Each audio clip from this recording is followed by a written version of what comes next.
kita panjatkan syukur kita sebelum kita mulai rapat ke hadapan Tuhan Yang Maha Esa, karena karunia-Nya kita dapat berkumpul pada hari ini untuk melaksanakan rapat evaluasi kinerja bulanan.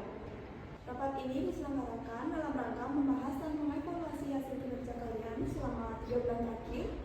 Evaluasi ini penting untuk mengetahui capaian apa saja yang telah kalian capai, kendala yang kalian hadapi selama 3 bulan, serta langkah perbaikan apa yang perlu dilakukan agar kinerja kalian pada periode selanjutnya dapat berjalan lebih optimal. Sebelum dapat dilanjutkan ke sesi pemaparan materi dan evaluasi kinerja masing-masing divisi, saya mohon bantuan kepada bagian administrasi untuk mencatat notulen rapat serta menyusun notulen rapat hari ini.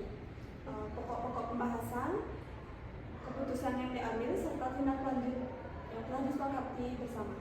Atas kerjasama dan bantuannya, saya ucapkan terima kasih. Selanjutnya, rapat akan dilaksanakan dengan pemaparan laporan kinerja dari masing-masing divisi.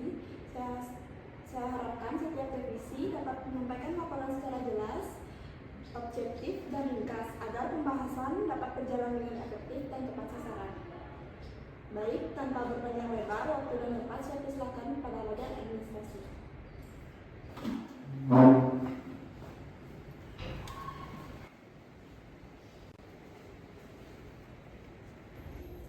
Baik, terima kasih atas waktunya Ibu Manajer dan rekan sekalian. Di sini saya bagian administrasi ingin memaparkan hasil kinerja saya pada periode Januari dan Maret.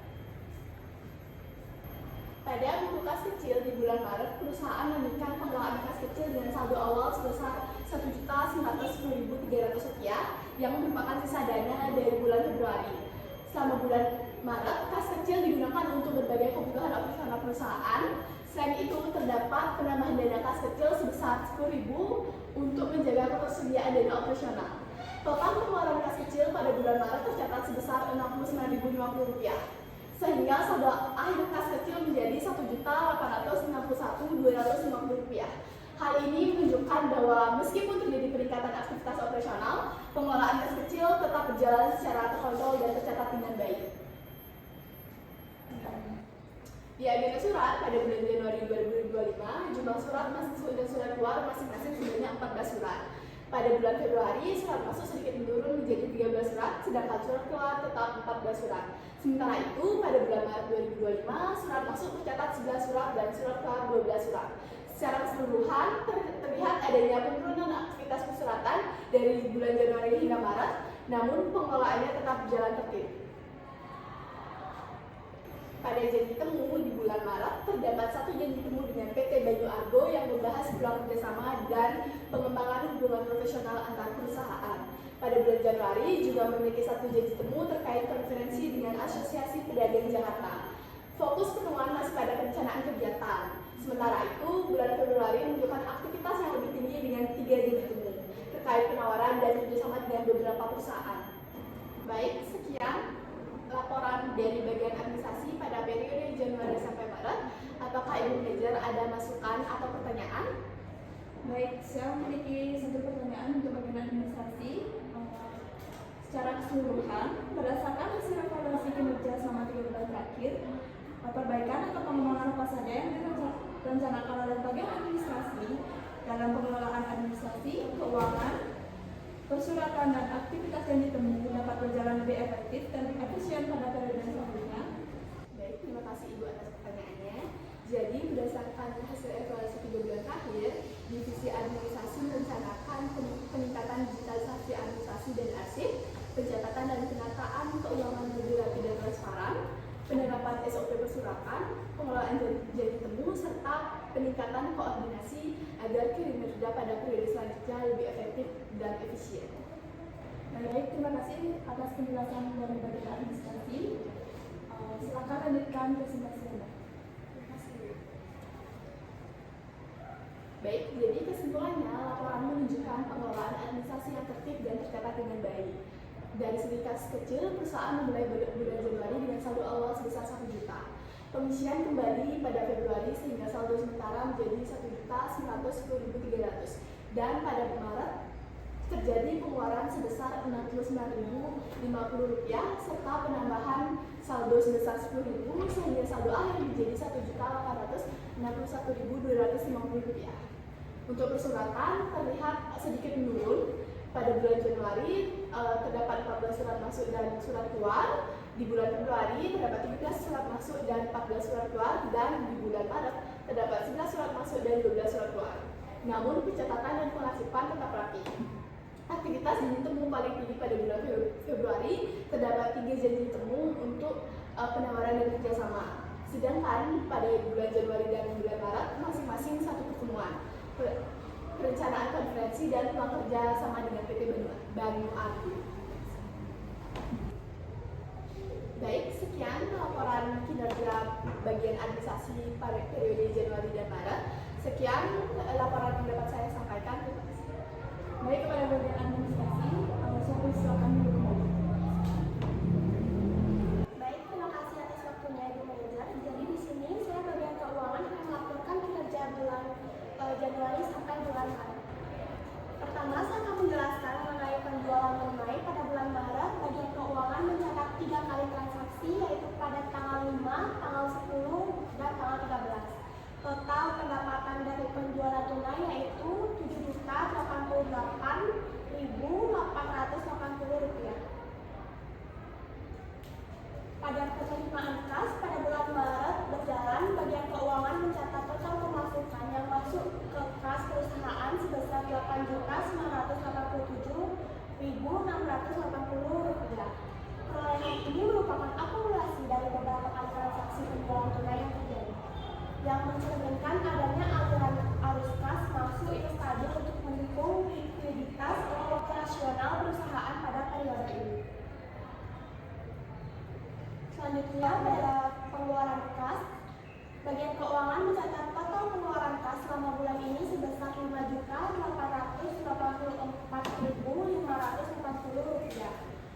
Realisasi belanja ini mencakup seluruh biaya operasional yang dikeluarkan untuk mendukung aktivitas perusahaan, di mana kontrol pengeluaran tetap dilakukan secara ketat agar tetap efisien dan sesuai dengan alokasi anggaran yang telah ditetapkan.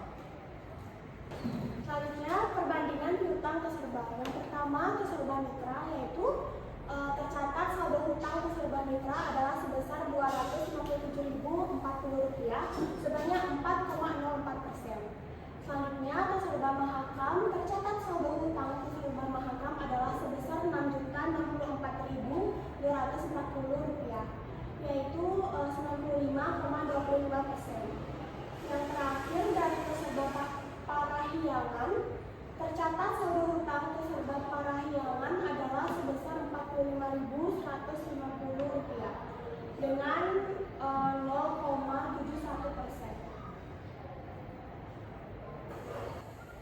Selanjutnya, hutang perusahaan.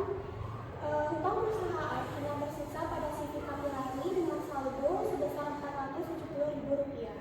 Sementara itu, seluruh kewajiban pembayaran hutang pada PT Baratawijaya telah kita selesaikan.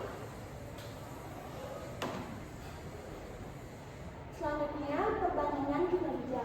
Adapun beberapa perbandingan penerimaan kas yang signifikan pada bulan pertama sampai bulan ketiga. Pada bulan pertama, kita menerima kas sebanyak Rp2.876.060. Pada bulan kedua, kita menerima kas sebanyak Rp6.267.140. Dan sedangkan pada bulan ketiga, kita menerima kas sebanyak Rp8.907.680. Total pertumbuhan bulan pertama ke bulan ketiga jika dibandingkan langsung dari bulan pertama ke bulan ketiga, total penerimaan kas yaitu telah tumbuh sebesar 212,50%. Selanjutnya, perbandingan pengeluaran kas yang signifikan pada bulan pertama sampai bulan ketiga. Pada bulan pertama, kita mengeluarkan kas sebanyak Rp9.550.680. Sedangkan pada bulan kedua, kita mengeluarkan kas sebanyak Rp6.064.420. Dan pada bulan ketiga, kita mengeluarkan kas sebanyak Rp5.884.580. Total penurunan bulan pertama ke bulan ketiga secara keseluruhan dari bulan pertama hingga bulan ketiga pengeluaran kas berhasil ditekan sebesar 38,09%.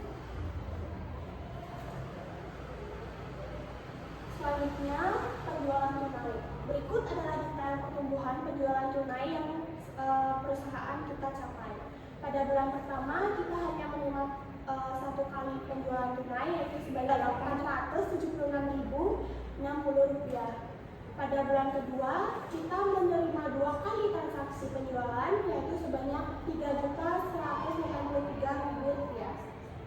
Dan pada bulan ketiga, kita mendapatkan 3 kali transaksi penjualan, yaitu dengan total Rp7.088.880. Secara keseluruhan, penjualan mengalami pertumbuhan eksponensial dengan total akumulasi Rp11.117.940 dalam 3 bulan, di mana frekuensi transaksi dan nilai rata-rata per transaksi terus meningkat tajam. Selanjutnya, adapun kendala yang dihadapi bagian keuangan. Yang pertama yaitu pengeluaran bulan pertama bagi penerimaan, sehingga menyebabkan kekurangan likuiditas meski penjualan meningkat tajam. Dan yang kedua, total penjualan sebanyak Rp11.117.940 dalam 3 bulan rentan terganggu jika pengeluaran tidak ikut turun seperti tren 36%. Penurunan pada bulan kedua. Ketiga, potensi penumbuhan piutang dari debitur seperti terserba memperparah kekurangan kas operasional. Sekian dari bagian keuangan. Apakah ada masukan atau pertanyaan dari Ibu Moja? Baik, pertanyaan untuk bagian keuangan dari saya. Berdasarkan laporan keuangan yang menunjukkan pertumbuhan penerimaan kas yang signifikan tadi, khususnya dari peningkatan penjualan tunai dari bulan ke bulan, faktor-faktor apa saja yang paling berkontribusi terhadap peningkatan tersebut dan bagaimana strategi bagian keuangan untuk mempertahankan bahkan meningkatkan kinerja pada periode selanjutnya. Terima kasih Ibu atas pertanyaannya. Di sini saya sudah mencatat, yaitu peningkatan penerimaan kas tersebut terutama dipengaruhi oleh peningkatannya frekuensi transaksi penjualan tunai, kenaikan nilai rata-rata per transaksi, serta pengelolaan arus kas yang lebih efektif, sehingga pemasukan dapat langsung memperkuat likuiditas. Selain itu, kepercayaan pelanggan dan kelancaran operasional turut mendorong stabilitas penjualan. Untuk mempertahankan dan meningkatkan kinerja ini ke depan, strategi kami dari bagian keuangan yaitu difokuskan pada optimalisasi penjualan tunai, pengendalian biaya operasional secara konsisten, serta mempercepat penagihan piutang, dan pemantauan rutin kinerja keuangan sebagai dasar pengambilan keputusan yang lebih tepat dan berkelanjutan. Sekian dari saya. Baik, terima kasih atas penjelasannya dari bagian keuangan. Saya persilakan untuk duduk kembali. Baik, terima kasih atas waktunya Bu Manajer. Pada kesempatan kali ini saya akan menjelaskan laporan bulanan bagian pengendalian dan persediaan periode bulan Januari sampai bulan Maret. Nah, kegiatan kita di bulan ketiga itu ada mendapatkan 3 kali penjualan tunai dengan permintaan yang cukup besar, mendapatkan pesanan dari 3 peserta, barang paling banyak dikeluarkan setiap bulannya itu, meminta bagian keuangan untuk membayar hutang bulan 2, lalu melakukan pemesanan untuk melengkapi stok di gudang.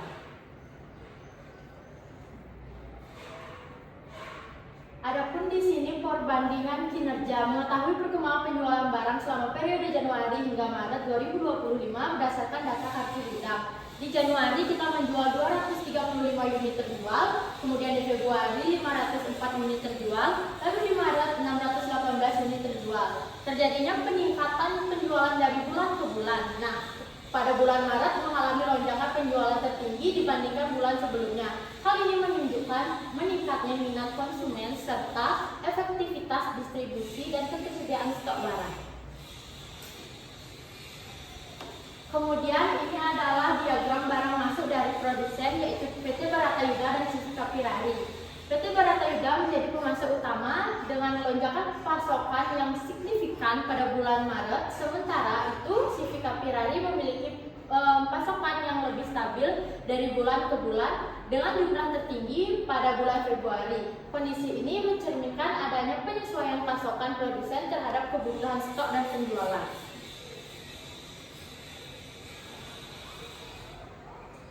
Ini juga merupakan laporan barang keluar kepada Toserba. Toserba Mahakam menunjukkan volume pembelian yang tinggi pada awal periode, khususnya di bulan Februari, namun mengalami penurunan yang sangat tajam pada bulan Maret. Kemudian Toserba Mitra cenderung mengalami penurunan permintaan secara bertahap dari bulan Januari hingga bulan Maret. Sementara itu, Toserba Parahyangan menunjukkan tren yang paling stabil dan positif dengan peningkatan permintaan dari bulan Februari ke bulan Maret, sehingga berpotensi menjadi mitra distribusi yang paling prospektif. Kemudian kita juga mendapatkan penjualan tunai dari bulan ke bulan. Adanya peningkatan yang signifikan dari bulan ke bulan, penjualan pada bulan Januari relatif rendah. Kemudian mengalami kenaikan pada bulan Februari dan mencapai puncaknya pada bulan Maret. Hal ini menunjukkan adanya peningkatan permintaan pasar serta efektivitas distribusi barang pada periode tersebut. Nah, kemudian barang yang paling banyak dikeluarkan dari bulan ke bulan, pada bulan pertama ada air mineral segar, total keluar di bulan Januari yaitu 90 unit dengan penjualan tunai 40 dan barang keluar tukang hakam yang paling banyak yaitu 50. Kemudian di bulan Februari ada margarin yellow band yang keluar 40 unit, itu seluruhannya dari penjualan tunai. Kemudian di bulan Maret ada kopi kotak Lembang yang total keluarnya yaitu 65 unit, seluruhnya juga dari penjualan tunai. Nah, ini di Januari kita mendapatkan 46,2%, di Februari 20,5% dan di Maret 33,3%.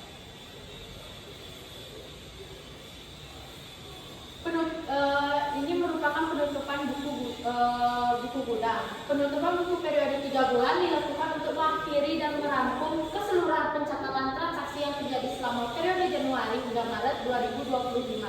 Melalui proses ini, perusahaan dapat memastikan kelengkapan dan keakuratan data penjualan, barang masuk dan barang keluar, serta mengevaluasi kinerja operasional secara menyeluruh sebagai dasar pengambilan keputusan dan perencanaan pada periode selanjutnya. Di sini kita sisa persediaan di gudang saya jadikan uang, dihitung dari harga kita beli, yaitu total yang ada di gudang yaitu Rp4.597.450. Baik, sekian laporan periode bulan Januari sampai Maret. Apakah dari Ibu ada pertanyaan atau masukan? Baik, saya mempunyai satu pertanyaan untuk bagian pengadaan persediaan barang, yaitu berdasarkan laporan yang tadi kamu jelaskan, operasional pada periode Januari hingga Maret 2025 yang menunjukkan peningkatan penjualan secara signifikan dengan puncak penjualan pada bulan Maret. Faktor-faktor apa saja yang berpengaruh terhadap peningkatan tersebut dan strategi apa yang perlu dipertahankan atau ditingkatkan agar tren positif ini dapat berlanjut pada periode selanjutnya? Baik, faktor-faktor yang mempengaruhi meningkatnya permintaan di perusahaan kita itu karena momentum musiman setiap bulannya, dan juga barang yang kita jual itu merupakan barang baku rumah tangga yang cepat habis. Nah, kemudian strategi apa yang harus kita tingkatkan dan kita tetap laksanakan itu adalah dari kualitas barangnya, di mana kita memastikan kualitas barangnya itu kita bagus dan juga harganya terjangkau, dan juga kita juga melihat dari musiman setiap bulannya apa yang harus kita stok pada bulan itu dan apa yang harus kita kurangi untuk minimum di gudang. Kemudian juga kita harus meningkatkan persediaan yang ada di gudang. Baik, terima kasih atas penjelasan yang sudah diberikan. Silakan lanjutkan presentasi kamu. Baik, kesimpulannya selama periode Januari hingga Maret 2025, kegiatan operasional perusahaan menunjukkan peningkatan penjualan yang signifikan dengan puncak penjualan terjadi pada bulan Maret. Pola permintaan dari masing-masing Toserba berbeda, di mana Toserba Parahyangan menunjukkan tren peningkatan yang stabil, sementara Toserba Hakam dan Mitra mengalami fluktuasi dan penurunan permintaan. Dari sisi pasokan, PT Bratayuda menjadi produsen yang kontribusi barang masuk terbesar, Federali berperan menjaga kestabilan stok. Secara keseluruhan, kegiatan penutupan buku periode 3 bulanan ini menunjukkan bahwa pengelolaan persediaan dan distribusi berjalan dengan baik serta menjadi dasar evaluasi dan perencanaan pada periode selanjutnya. Baik, terima kasih atas presentasi dari bagian pengendalian persediaan barang. Saya persilakan untuk dilihat. Baik, setelah kita bersama-sama mendengarkan pemaparan dari seluruh divisi selama 3 bulan terakhir ini, dapat disimpulkan bahwa terdapat berbagai capaian positif yang patut diapresiasi, serta beberapa hal yang masih perlu ditingkatkan untuk menjadi perhatian bersama. Hasil rapat evaluasi ini diharapkan dapat menjadi dasar dalam pelaksanaan tindak lanjut dan perbaikan kinerja pada periode selanjutnya. Hasil rapat evaluasi ini diharapkan dapat menjadi dasar dalam pelaksanaan tindak lanjut dan perbaikan kinerja pada periode selanjutnya. Saya menekankan pentingnya komitmen dan koordinasi antar divisi agar setiap rencana dan keputusan yang telah disepakati dapat dilaksanakan dengan baik. Atas partisipasi aktif dari kalian semua, keterbukaan serta kerjasama dari seluruh peserta rapat hari ini, saya mengucapkan terima kasih yang sebesar-besarnya. Apabila selama rapat berlangsung terdapat kekurangan atau hal-hal yang kurang berkenan, saya mohon maaf. Selama rapat berlangsung terdapat kekurangan dalam pengucapan atau hal-hal yang kurang berkenan, saya mohon maaf. Dengan demi rapat evaluasi kinerja pada hari ini saya tutup dengan selamat pagi.